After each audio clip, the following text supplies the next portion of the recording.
Kasama natin si Hussein Abdul Hussein, Research Fellow sa Foundation for Defense of Democracies. Hussein, pinag-uusapan natin ang Lebanese Front, ibig sabihin Hezbollah. Pero kumusta naman ang estado ng Lebanon? Ano ang gagawin nila ngayon kung tuloy ang pag-atake ng Hezbollah sa Israel? Paano haharapin ng Lebanon ang ganitong sitwasyon? Ganito kasi, malinaw na may kagustuhan ng estado ng Lebanon pero wala silang kakayahan. Noong nakaraang linggo, humirma ang estado ng Lebanon sa isang makasaysayang kasunduang dokumento kasama ang Israel. Doon inilatag kung paano titigil ang digmaan sa pagitan ng dalawang bansa at ng Estados Unidos, kung paano didisarma ng Hezbollah, titiyakin na atras ang Israel at pagkatapos ay magiging ganap na malaya at may kontrol ang Lebanon sa sarili nitong teritoryo. Sa kasamaang palad, walang kakayahan ng gobyerno ng Lebanon na pigilan ng Hezbollah na nagmatigas pa rin. Sabi nila, pakinggan mo, may direktang linya kami kay Pangulong Trump. Palaging sinasabi ni Trump, kinausap po ang Hezbollah.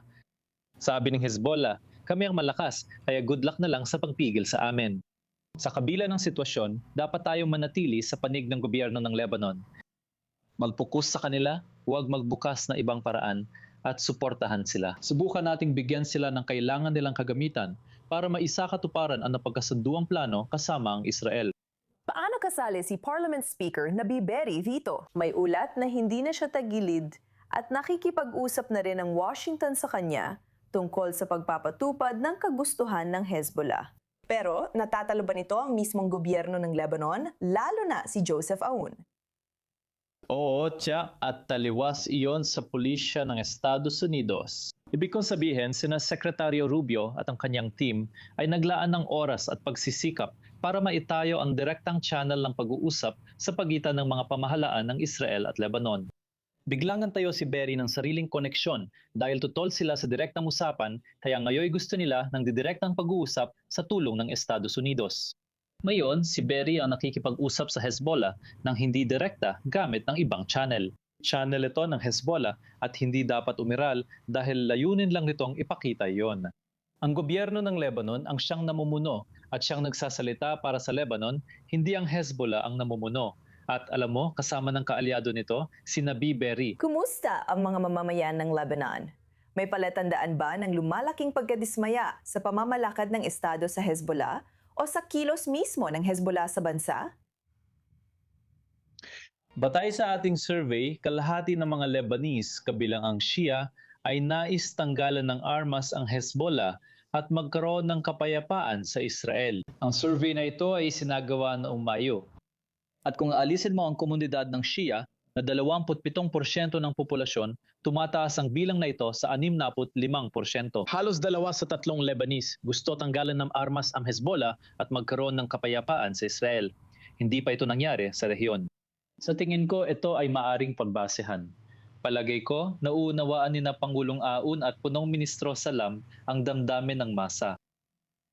Walang pakialam ang Hezbollah sa iniisip ng mga Lebanese. Gusto ng Hezbollah na sundin ang kagustuhan ng Iran. Sa tingin ko sa mayon, salumat ng Hezbollah sa karamihan ng mga Lebanese, kahit suportado pa rin ito ng maraming Shia. Pero kahit kalahati ng Lebanese gusto tanggalan ng armas ang Hezbollah, papayag ba silang Israel o Estados Unidos ang gagawa nito? O kailangan ba na ang Lebanese Armed Forces ang gumawa nito kahit wala silang sapat na kakayahan para ganap na maisakatuparan niyon? Sa tingin ko, hindi sila namimili. Naiintindihan nila na kung wala silang kakayahan, may ibang gagawa niyon. Hindi ko iniisip na tutol sila sa ideya na gawin yon.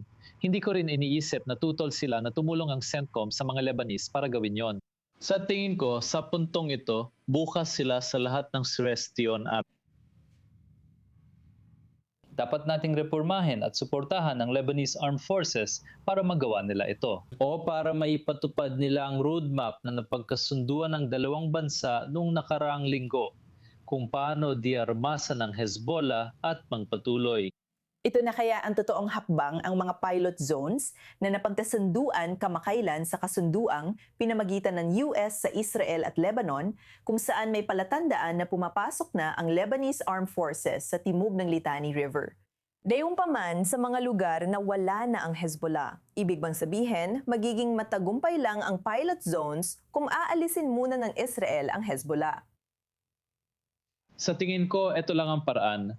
Ang opisyal na channel ng Washington, gobyerno sa gobyerno, at ang plano natin, ito lang ang tanging paraan. Tandaan, hindi pa nailalatag ang pilot zones dahil hindi pa nakapaghanda ng mapa ang militar ng Lebanon bago pumunta sa Washington. Inaasahan kong sa mga susunod na araw ay magsisimula na ring makipagtulungan ang Lebanese at ang kanilang army. Kung mangyari ito ang tamang paraan para umusad. Wala akong ibang nakikitang paraan. At ngayon, alam mo na kung bakit napakatindi ng pagtutol ng Hezbollah. Una, sa pagharang sa mga pag-uusap, pagtutol sa mga pag-uusap, pagpapaputok sa Israel, pagpapaputok ng Israel, pagpapaputok ng Iran ng mga missile sa Israel.